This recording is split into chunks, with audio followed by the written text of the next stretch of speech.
I know we could have listened to music for much longer to get our good vibes going this Tuesday morning. Just so you're aware, the materials can be found at tinyurl.com/CPC webinars. So feel free, we've left tons of resources and we'll cover those here shortly. So just a little bit of California PBIS Coalition. This is their mission statement, and essentially we're looking at building capacity. We're looking at building with fidelity using the National Blueprint model. A special thanks to Stephanie Tagg over at Santa Clara for really launching these series of webinars. It's been great to see a lot of folks joining from all over the country, so feel free. So I'm presenting. Good morning, Natalie Sedano, Prevention Intervention Lead Specialist with Desert Mountain SELPA, and with me today is? I'm Athena Vernon, also Prevention Intervention Lead Specialist with our SELPA. So just a reminder, we have our community cares, and so just so you're aware, that's coming up here shortly. It's very simple, 5 simple steps, and it's really in the place of the recognition system from last year. Just your name, school information, and really it's highlighting the great work that's happening in the midst of COVID-19. And so feel free to share even just a narrative, a video, or it could be a both or an image. And again, that's coming up. If you would like more information, you do have the QR code there, as well as some links that'll guide you to that website to apply. So let me do this quickly here.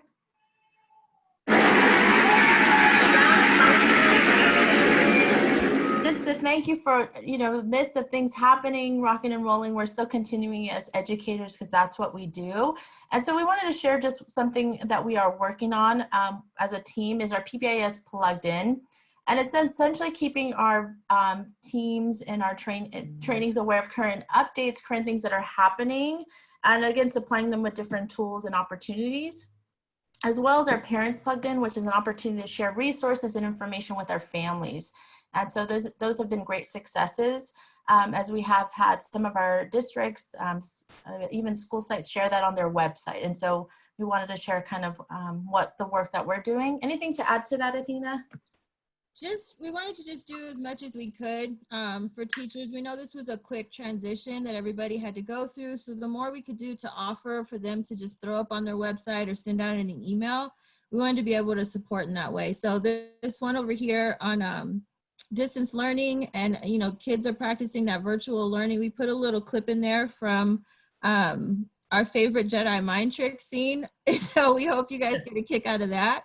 And then for parents plugged in, some of our own specialists even created a video on activities that they're doing at home to exercise with their families. So thank you, Sharice, for that. Everybody's gonna love that when they see it. All right. And just a little bit of who we are. So we're a CA HELP, or California Association of Health and Education League Professions. And really we encompass 3 entities. We have our Desert Mountain SELPA, Special Education Local Plan Area, our Desert Mountain Charter SELPA. We also support charter schools. And we also then have our Desert Mountain Children's Center, which is essentially providing clinicians to school sites for either individual or group counseling. And so that's essentially who we are. And we're unique in that it's not only encompassing special education, but also general education. And our prevention intervention team gets to do some great work behind that. So that's a little bit of who we are. So I'm sure you guys are all Zoom-a-thoning, right? Just an idea, just so you familiar yourself with the tools quickly here. Recording, we are recording. So if you prefer not to be on the camera, feel free to hide behind the scene. But just if you don't want to show your video, you can do that. Microphone, you're all muted, but we will have a breakout opportunity. So we will get an opportunity to unmute. And then chat, feel free to use that. That is really the idea of engaging with different things that maybe are happening in terms of universal screening and or sharing of resources. So again, feel free to use that, that feature. With any PBIS training, we also have an expectation online training. I'm just going to focus on using the chat feature. Again, we want you guys to contribute and really just show resources and share away, and that's really what we get to do in this time that we do have together. Just a reminder, we do have tons of resources. We actually just added a new resource book, which is great, just really setting the foundation for universal screening. and again, what that system can look like in terms of next steps in putting together universal screening. So we love Oprah, but the idea everybody gets a car, you get a car and you get a car and everybody gets a car. And so I've seen lots of discussion about reentry, right? What does this look like for students? And really, before we dive into this plan or what this can look like, we really need to look at what does that system look like and how do we identify students needing the right intervention? And what I mean by right is how are we looking at that student in terms of their data? How are we identifying what intervention we are going to be providing to them? Or even to the school site, right? Do we need to look at the whole school and their needs and just rather than looking at the individual? So there's a lot of things we need to look at when we're diving into universal screening before we just start picking those interventions. And I'll talk more about that here shortly. So our outcomes for today provide the rationale and benefits of universal screening for behavior. So really the why and why should we do this work? Why should we do things a little differently? Well, we're in the midst of some different work now, right? And so we'll look at what the benefits are for that. We'll identify criteria of evidence-based screeners for behavior. And we're just gonna go over a few tools, and there's tons. If one were to type in Google universal screening, there'd be tons of resources, tons of different screeners, but we'll just cover a few for today in our time again of an hour. And then we'll introduce examples of universal screening instruments like I was just noting. But in terms of the identifying criteria, what are things that we need to consider on our campus before we look at a particular screener? So we'll cover some of those pieces. And how you doing? I'm gonna have our other hosts, our many hosts, thank you for all your support. If we can launch a poll, and really this is, how are you familiar with universal screening? So if I can have you guys go ahead and enter your results away.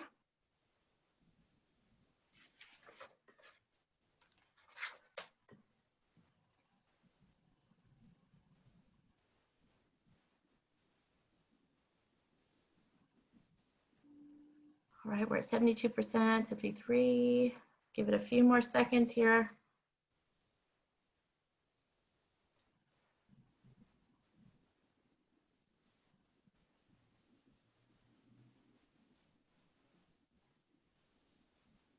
Awesome, we're almost there.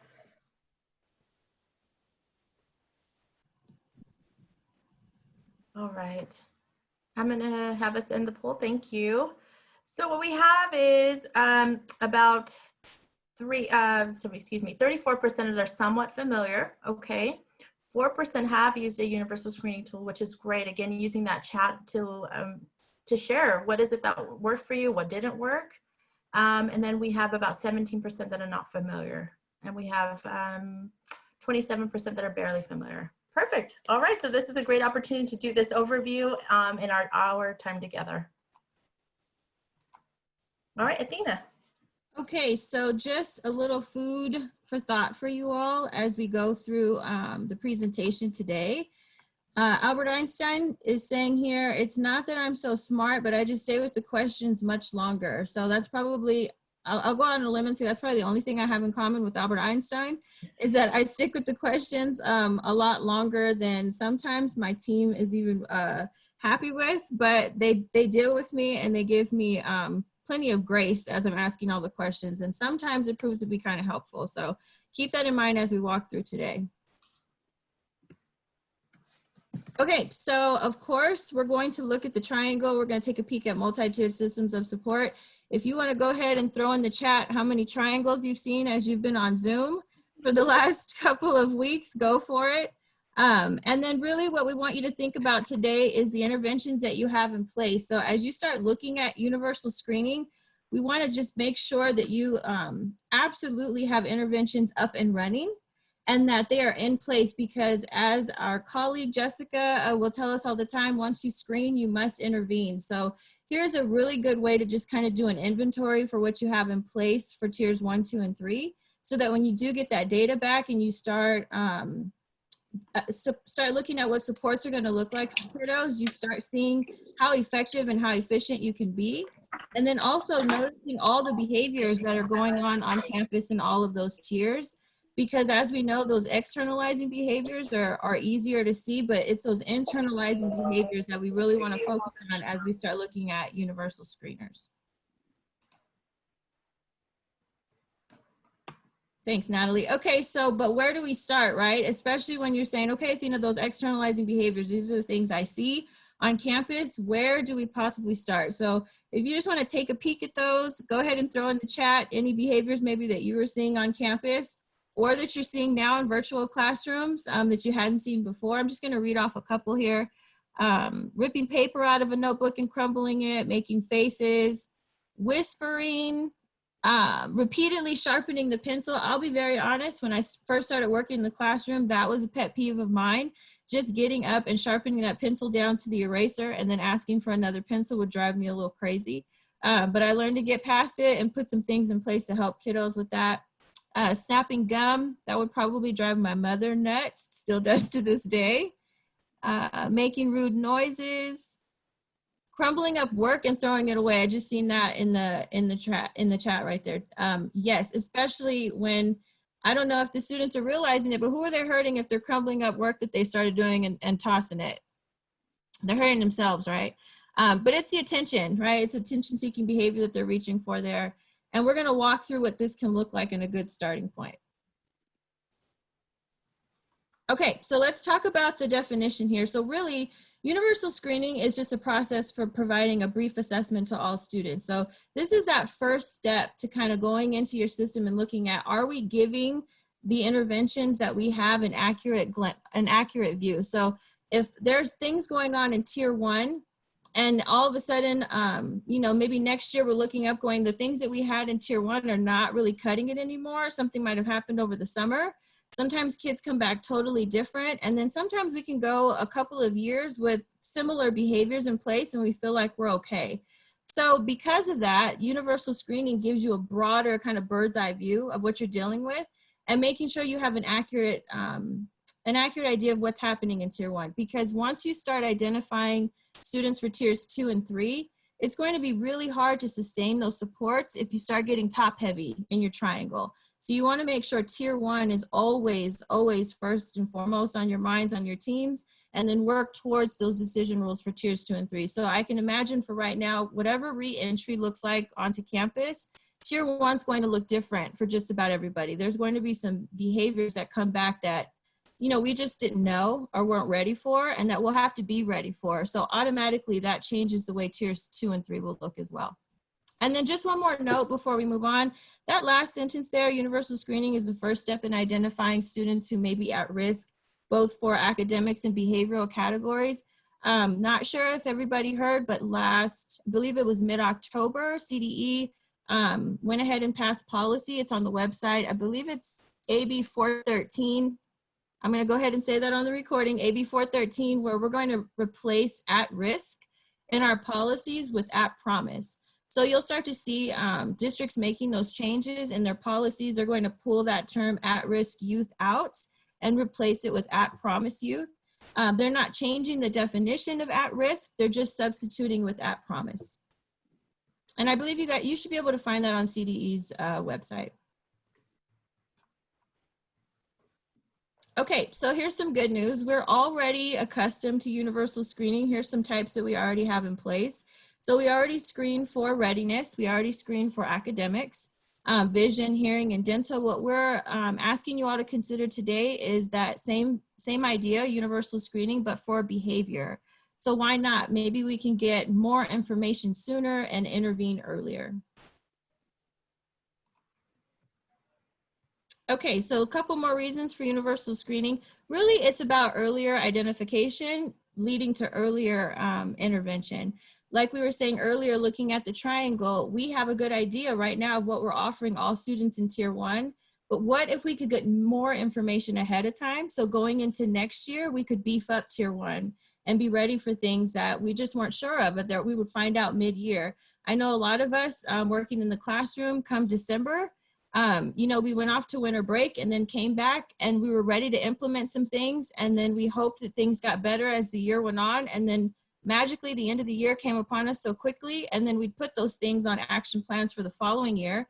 And then somehow the siblings of the kids we had came with a whole new set of things, a whole new set of behaviors for us that we hadn't thought about. So really it's about getting earlier identification, earlier intervention, and making sure that the interventions that we do have on campus, we can sustain those.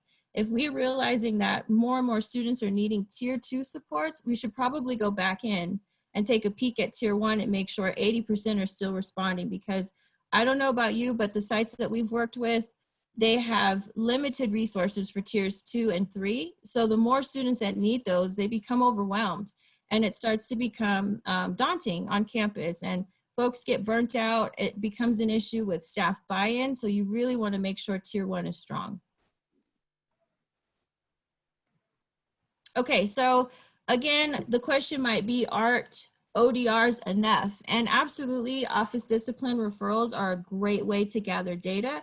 They really help when you're looking at students externalizing behaviors. So, you know, for that student that picks a chair up and throws it across the room, obviously there's something going on there. We're going to respond, right? But the question we want you all to think about today is the students with internalizing behavior. So I know when I was in high school, students sitting in the back of the classroom with the hoodie on, kind of to themselves, not talking very much, turned in most of their work, really didn't cause any problems. I don't know that I heard teachers really, you know, reaching out in front of class to pull those kids out and get their feedback. They weren't a problem, or what we would consider a problem at that time in the class. However, if you're in a classroom and you can look around at any student in there who's kind of keeping to themselves, and you can't really think of what that student's voice sounds like, or you can't think of the last thing that they said to you or in front of their peers, you're not really sure if you've ever seen them walking around with a friend or in other groups with students, we should be just as concerned, just as interested in what's going on with that student as we are with the one who would just pick that chair up and toss it across the room.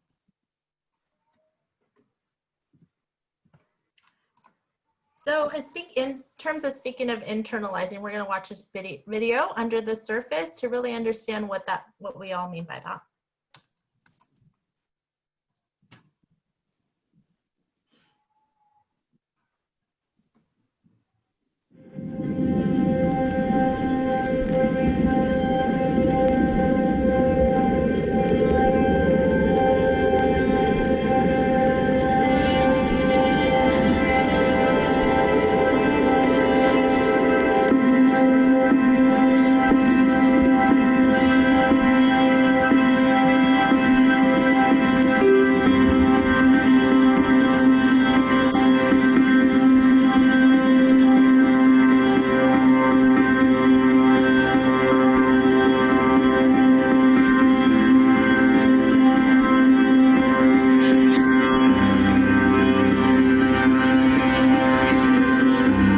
Where's the music coming from?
right, so we're going to get an opportunity to do some breakout session here.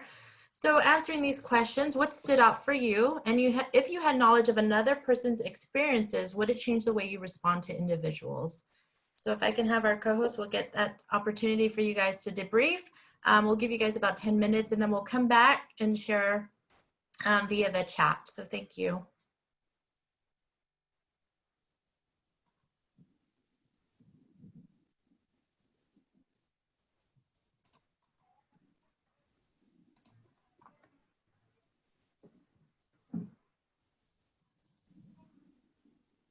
The language should be consistent across that staff and that team that's working with students to make sure that once you start intervening, everyone's on the same page. And we'll give you a couple of examples later of a district that we worked with and some things that they realized before they started the process. But that's a really good point.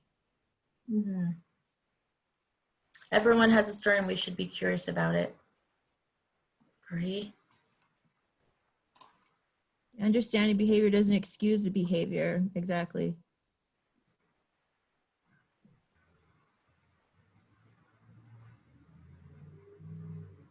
Or agreements. I read that. That's true. Yep, support needs to come from the top admin so that staff feel supported in order to support their students. Mm-hmm. Does begin definitely with stakeholders, right? And how we can get this momentum and really the agreements to move forward. Any last minute thoughts before we? Okay, Trudy, have knowledge of our other individuals' issues would definitely give us an advantage to offer support. I was one of those students who had perfect grades, smiled, and was kind to everyone, but suffered many issues. I appreciate that. And that is so true. There's a lot of folks that are in that same quandrum, right? We just are continuing, moving on, but not really acknowledging that there's some things that we need to work through as well. And then always remembering that our children come from different home and backgrounds. So very true. One of the questions just before we went to the video and the breakout was about the triangle and how tier 1, you really should be seeing 80% of students responding to supports in tier 1. That does look a little different for alternative education. We work with a few sites and we had to really look at what they needed, and we decided that they needed to be their own cohort. And the triangle is a bit different for all ed. You'll see about 75 to 80% of students responding in tier 1. And so there is about a 5% difference as you work through your multi-tiered system of support for them, but there's still all 3 tiers. I worked on an all ed campus, and I felt like coming into that, all my kids, you know, they were all, I was that person that called them tier 2 and tier 3 kids. And that's not the case. All ed has a tier 1, just like every other site. And there should definitely be universal supports for them as well. And then there's tiers 2 and 3, referring to the supports that the students are receiving, not the students themselves. So great question before we went into the breakout as well. Yes.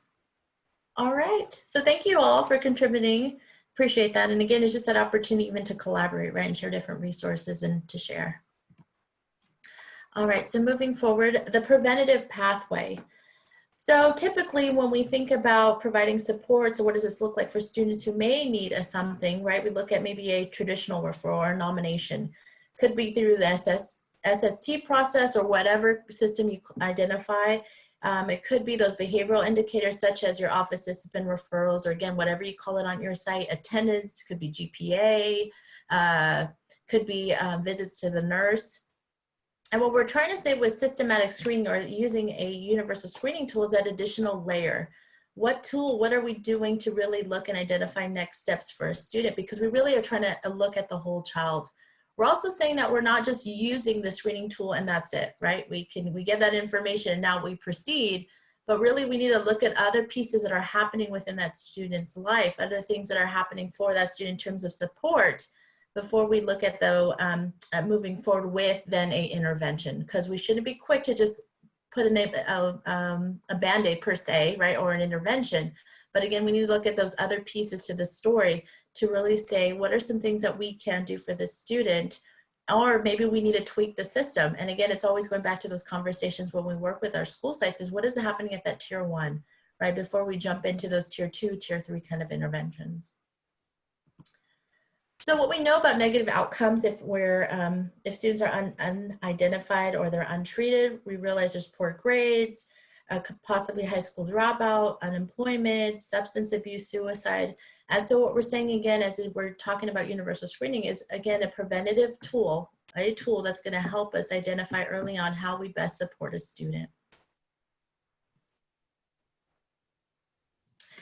Now, as educators, and again, as a previous school counselor, we're really good at interventions, right? Give me a list of interventions and we'll run and we'll see what we could do to best support, be it choice, be it cognitive behavioral therapy, CBT, be it maybe video modeling or the token economy system, right? These are popular ones that are often used. They're targeted intervention, and they should be an intervention with an evidence-based. But we need to really ask ourselves is how do we determine which intervention a student is going to get? And really asking, how does your school determine what interventions to use with students? I'm going to give you an opportunity in your chat to, again, answer that question. How does your school determine what interventions to use with students?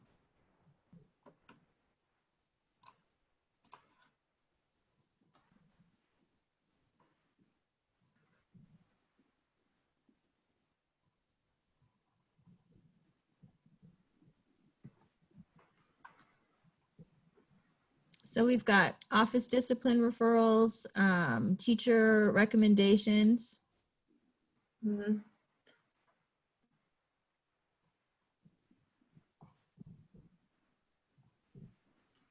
Weekly intervention team meetings, Mm-hmm. Parent feedback, nurse feedback.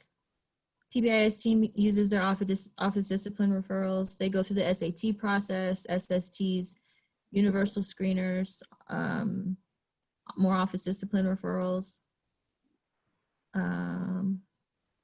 BORs. The cost, I love that. Coordination of services team, great.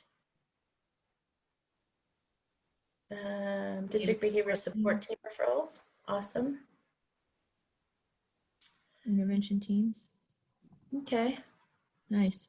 So good. So again, we're just looking at what system. And a funny story, but not so funny, is we had an administrator at one point who, anytime a student would come into his office, they would get check in, check out, the tier 2 intervention. And constantly tier two, check in, check out, check in, out. Well, our system became flooded, right? And again, when we're talking about these other pieces to put in place, we got to say, what are the things, why are we doing this, Mr. Administrator, right? We need to look at those other criteria to really help and determine, is this appropriate for the student? And so just taking into consideration your system and really, again, how we look at really, is it fitting the need of that student or that function of behavior when we talk about that. So Natalie, real quick, we've got, I'm seeing Jessica's response here. Jessica Chavez, it says SECO for tier 1 when you were mentioning the particular administrator. And, you know, honestly, anyone else, any other time would go SECO for tier 1. We couldn't possibly do that. Yeah. But to be honest, for alternative education sites, we have seen, we've seen some research on how taking SECO and adapting it for an alternative education site to have some form of it for tier 1 was helpful. So on a typical school campus, no, we wouldn't suggest that, but there are some sites who've taken that and adapted it. And recently with the response for COVID-19 on pbis.org, I can't remember the name of the resource, Natalie, but there's that guide for adapting SECO for distance learning. So there are some things you can do with SECO and there's some adaptations, but of course, we wouldn't want to try it for tier 1 with a typical school setting. Yeah.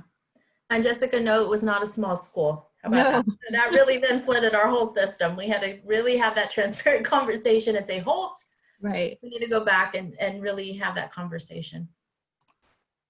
All right. Thank you all for sharing. Again, we're engaging through the chat, so feel free to share. Oh, thank you, Craig. Thank you, Craig. There's the resource for PBI SECO for distance learning. And then earlier we had a question that they wanted a little bit more elaboration on shifting from at risk to at promise. So I've read quite a few articles. We'll go ahead and add one to the resource list at the end of the webinar so you all have that information as well. But my biggest takeaway was the perception of the term. And really not wanting to create an expectation of failure is what I took away from most of the articles in the CDE website. So they're trying to shift the language, just like we would encourage PBIS teams, any school culture teams on their campus to focus on the language. That was their reasoning behind the shift from at risk to at promise as well.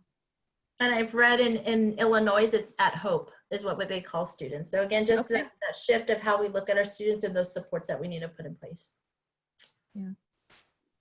All right, so we move on. Oops. Okay, so universal screening and instrument selection criteria, Athena. Okay, perfect. So we're gonna walk through the key criteria for selection and really looking at what universal screening tools would be best for your campus. The ones we'll cover are appropriateness for intended use, technical validity, and then usability and practicality. We'll look at those. Okay, so this first one, appropriateness. You want to make sure it matches the developmental and contextual needs of your population. So really think about your campus, the needs of your students. Also, like the video brought out, we need to think about the adults on campus too. So it's very hard to expect adults to respond and support students in ways that they feel they need support and need some response. So always going in and surveying staff ahead of time to get some perception data is always helpful in anything. And to secure some buy-in with the staff, you can connect their concerns or their questions with that data so that they see that you're taking that information and applying it to this work that you want them to buy into and be a part of, and then have some outcomes at the end that match the goals of the school. So always thinking about your students and your families and your staff.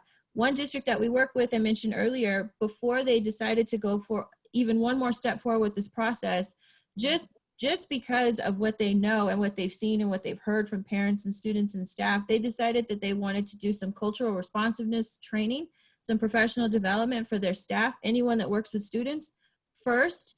And the reason for that is, I'll give you an example, thinking of a screener and a question. If you have a student, so let's just take myself, I'll use myself. If I was kind of a jokester in school, or I joked around a lot, one teacher might see that as joking, whereas another teacher might feel like I lie a little bit. And so answering a question on a screener, you could see the difference in the outcome for a student. So having those conversations, talking about different homes, I believe somebody brought that out in the chat earlier, different backgrounds, and how we're going to respond to students will really help your data and create consistency with staff before you go into that process. So PD is always important, especially with that externalizing and internalizing behaviors as well. So you also want to make sure it's compatible with the delivery model. So think about the frequency of the screener. If it's asking you to do 3-4 times a year to gather data, and that's just not feasible for your situation, then maybe not so much, especially to start off. It might overwhelm staff. Thinking about starting smaller, maybe with a grade level that's going to transition, like a 6th or 9th grade group, that's always helpful.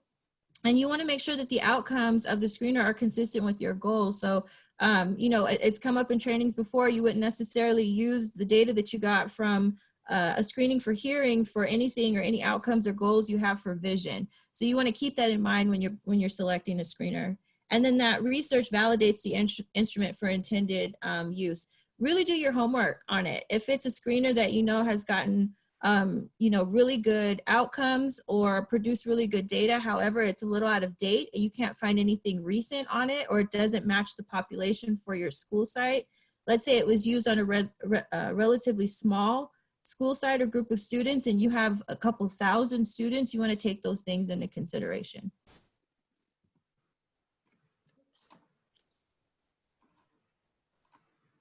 There we go. So then also technical validity, you want to think about the adequate norm. So again, is it relevant? Is it current? When's the last time it was used? How many students was it used on? How many school staff needed to be a part of that? You want to have buy-in from all school staff, but you definitely also want to have maybe someone with particular expertise on your campus to support when you do start pulling that data and now it's time to connect students with those interventions, maybe a school psychologist, counselor, someone on campus to start helping you make those decisions. The satisfactory size down there, this is just really good to note. So the sample size should contain at least 100 persons in the norm group for each age group measured. And that's just to make sure that you've got good data that you're working with. Sometimes a snapshot of a sample of data can give you outcomes that you can work with, but if you just pull that out a little bit more and start to screen more persons, it could totally change the outcome. So you want to make sure you have an adequate or satisfactory size for your screener as well.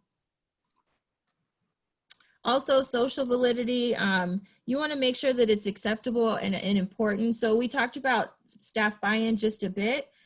Just imagine sitting down, not really understanding what a universal screener is or what it's for. You know you have to take a little bit of time out of your day to do it. You're really not sure what the outcomes or the goals of it are, but the person who's pulling this data is counting on the way you go about entering this information to come up with interventions and how we respond to students. So always pull staff, students, and family alongside you when you do things like this. Again, it's really important to give them the reason why, the intention behind it. The what is a little bit easier. When people know the why behind something, they're much more likely to come alongside you. And so even in a process like this, a little bit later, we'll get into how parents might perceive it. But if you give parents some information about what this is really for and the intention for it, parents with multiple children at home will be probably less stressed if they get a call about a possible support or an intervention that you would like to support one of their children with. If they feel like it's diagnostic in any way, and that's not what this process is for. You're really just trying to understand a clearer picture of behaviors and how to move forward. So that staff buy-in is great. And again, connecting the dots with your data. So you also want to make sure it's cost effective, that it doesn't require any intensive training. So even the training that we supported our district with cultural responsiveness, they decided to do a TOT model. So we provided them with the training, helped them with the material so that they could take that information, turn, and then go back out and disseminate that amongst their school sites where they got started. And then you want to make sure it doesn't interfere with instructional time or any required tasks. Again, if teachers are feeling bothered or inundated with this process, I wouldn't blame them. You know, Natalie and I understand there's a lot going on in the day. So really trying to give them an accurate idea of what it is and making sure it's feasible for them to do during their day. So efficient and informs intervention. So always making sure that they understand this data is going to help us with that next step faster. So you'll get some time back in the classroom. And that's a point we like to bring up when we're training our PBIS teams as well. You're really trying to get back some of that time and make better decisions sooner.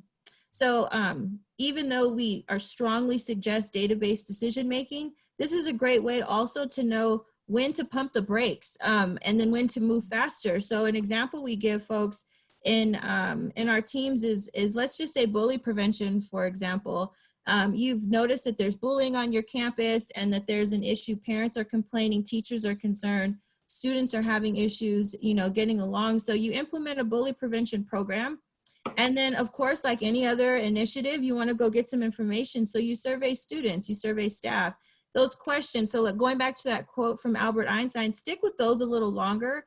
Ask a couple more questions because you might find yourself in a situation like one particular school where, you know, they went out to ask students, how's it going? You know, we're trying to figure out if there's a bullying problem on the campus, and students are saying, yes, most definitely, right? We do have a lot of bullying going on our campus, and we don't really know what to do. It's not good. Kids are getting bullied every day. So you ask a couple follow-up questions like, okay, well, when's the last time you were bullied? And they can't answer. I'm not sure. I don't know that I've ever been bullied. Maybe last year or, you know, the year before. Okay, well, what about your friends? When's the last time they were bullied? My friends haven't really talked about being bullied lately. That's not a problem for them. So then you know, one more question. So if you haven't been bullied lately and your friends haven't been bullied lately, why do you believe there's an issue with bullying on campus? And students will come back sometimes and say, well, every assembly we attend and every pep rally we have, you know, we're told how it's not good to bully each other, how it's a serious thing. Here are these things you can do when you see bullying happening. So it's not that it was never a problem. It's that all those interventions you put in place worked, and you're seeing the fruits of your labor, and you can pull back a little bit on the messaging. So again, just like that term at risk and at promise, it's the perception sometimes of an issue that keeps us moving forward the way we are. So this practice of universal screening gives you a much more accurate view and how to move forward, and sometimes when you need to pull back. All right, so we'll talk about some briefly, I know we don't have much time left, but a summary of these instruments. The two highlighted ones, Student Risk Screening Scale, SRSSIE, or the internalizing, externalizing, and Strengths and Difficulties Questionnaire, SDQ. We'll be talking about those specifically. The other ones are just examples that you may be familiar with. We did this same overview in April, and someone noted on the evaluation, oh, the BAS shouldn't be on there. It shouldn't be, but again, it's an example that most of our schools are used to or are familiar with, especially our school psychologists. It is a type of social emotional screener. And so again, it goes back to those criteria Athena was noting, right? Is it usability? Is it adaptable? Is it really gonna fit our culture and our climate on our campus?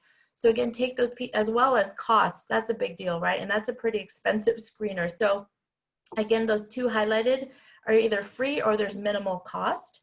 There's also the social skills improvement system, as well as the ages and stages questionnaire, which is more of a developmental screener, and that's really for ages 0 to 8. Okay, so again, just various examples of what that can look like on for campuses.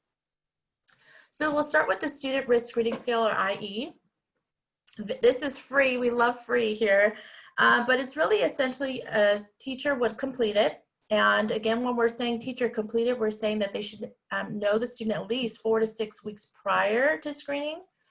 So the idea is student would enter student's name, could be you enter student ID, not necessarily, and then you work your way across. We're looking at those different behaviors of steal, lie, cheat, and then we work our way down until we get to where, and again, this is already created on an Excel spreadsheet, so it already calculated for you, as well as tally. Is there concern with externalizing behaviors? Is there a concern with externalizing behaviors? And what's nice is it does cut points. So it'll tell you there's moderate risk to low risk to high risk. Typically, a teacher would need about less than 5 minutes per student. You're maybe thinking about 10 to 15 for the whole class to get this completed. Again, it's already available on Excel. It's already available online, so you can even pull that. We've even seen folks use it and put it in their Google Sheets. That way, you know, maybe there's a person identified that will be collecting those. They house those, they get those all together school-wide, and then from then they can determine what are the appropriate steps for students identified. But again, there has to be tons of PD around this, because when we think about those behaviors, steal, lie, cheat, well, maybe Athena, again, going back to her joking, right? But another teacher may see that, well, no, that's really, she does steal, and this is what I'm seeing. So I've seen it where grade levels come together and they have those transparent conversations about, no, I think there's some other things happening for the student, and or that actually the student's already getting some type of support and services that maybe the other teachers are not aware of. So it's really nice that we all come together and really determine what we can do for students.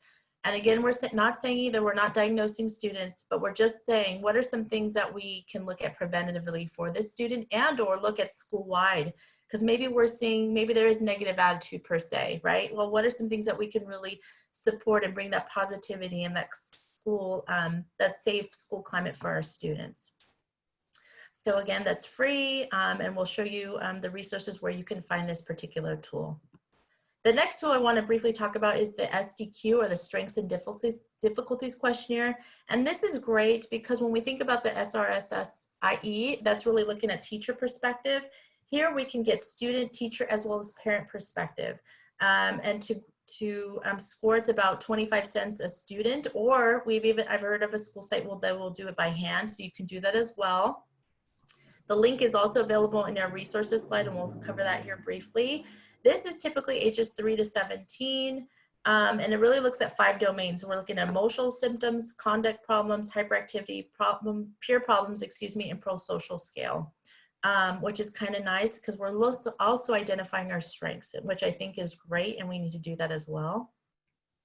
Sorry, and going back to the SRSSIE, it is for elementary, middle, and high. And currently there is an SRSSEC, which is early childhood, 0 to 8, and that's still in the still being studied and conducted. So we're still working on that one, but that's to come. But again, SDQ, really short and sweet, and it's on a Likert scale of not true, somewhat true, and certainly true. And so again, 25 cents per student if you were to do online scoring, and or you can pull those off the internet and hand score those as well. So timelines. So here's a timeline. This really is a resource within a resource within a resource. It's just a possibility for your campus and some steps that you can walk through.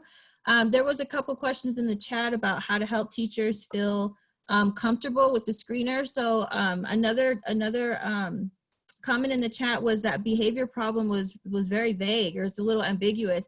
And I feel like that might be something that could help those teachers who are a little less comfortable, because it's not meant to be diagnostic. So if they're seeing something and not quite sure what it is, and they identify it as maybe a behavioral problem, that kind of cues that team that's working on the data to look deeper into that area and to get some more information and possibly go in and do a little bit more observation in the classroom, so that teachers are not feeling like they're having to make a diagnosis. And you'll see some of that tied into the resource that we have here in this timeline. Even for a district leadership team, there's a process for who should be at the table, how often you should meet, the decisions you are making, and that's laid out for you within this resource too. You can click on that, it'll take you to, I believe, Midwest PBIS, and we also have it on our resources as well. And then another quick consideration for communication, again, like we mentioned earlier, parents might see this as diagnostic if you don't explain it really well. So you should definitely you should be including all of this as part of your standard communication with families and for district-wide screening. And as a best practice, parental consent is always, always, always required. You want to make sure that you also consult with legal professionals for the utmost clarity. Every district's policy will be different, so definitely consult with your legal minds that you go to so they can help you through this process. Here's where we can find additional resources. Thank you guys for being with us. I know we're a few minutes over and appreciate it. We thought, ooh, we're gonna get through this. So again, where you can find resources, our references that we were just noting previously, ci3t.org. Screening Tools has great information as well as great videos to show staff. sdqinfo.org, where you can find additional information about the SDQ. Something else, Mablissy, Michigan, they do a great job at looking at the student risk screening scale, and tons of great resources on there, including timelines and things that have worked in their state when it comes to using the student risk screening scale. Just upcoming webinars we wanted to highlight. We're coming here to the end of May. We have the supporting social emotional behavior skills in the virtual classroom, and that is tomorrow, as well as early childhood PBIS is trauma informed, excuse me. And that's a great opportunity to hear from our other colleagues on our team regarding early childhood and PBIS. And last but not least, save the date, California PBIS Conference. It seems like it's still a go, and that's taking place September 21st to the 23rd in Sacramento. And any last minute questions and answers from the chat, feel free to do that. There's our contact information as well. And then last but not least, please feel free to leave feedback. We really want to hear from you, and what are the things that you may want to hear or see or need. We will definitely like to help, and get back to you. We've got an email, so we will definitely answer those. If there's any last minute questions or anything that we can help with, we'd appreciate it. I think Angie took care of who does the SDQ. She put that in there for us. Thank you, Angie. It's parents, teachers, and students for that. And I think she put the link in there too for parents, for teachers who aren't feeling so comfortable. Okay, perfect. And that's a great question, Jill, about how do you work with teachers who don't feel qualified? And again, we're just saying this is one data set, one data component that we really look at in identifying students who need a little something more. And so just again, that one example school site that did it by grade levels, they spent some time prior to really identifying, externalizing, internalizing. They spent time on like behavior problems, I think was noted as a big umbrella. But I appreciated they had an intervention teacher who would give them examples. And I think we need to define those before we can then again go ahead and use that particular tool. So there's still a lot of good PD that needs to happen around that before giving that tool out. And again, just thank you all. Again, this is typically all day, and we did it in an hour and really condensed it to give you as much information. There's tons of resources that we provided for you all as well. So thank you for joining us, and we'll hang out just a little bit longer. And you're all welcome. And I hope you do great work. There's a lot of things happening and a lot of things that we need to look out outside the box, right, with COVID-19. And so we're all in this together. Thank you.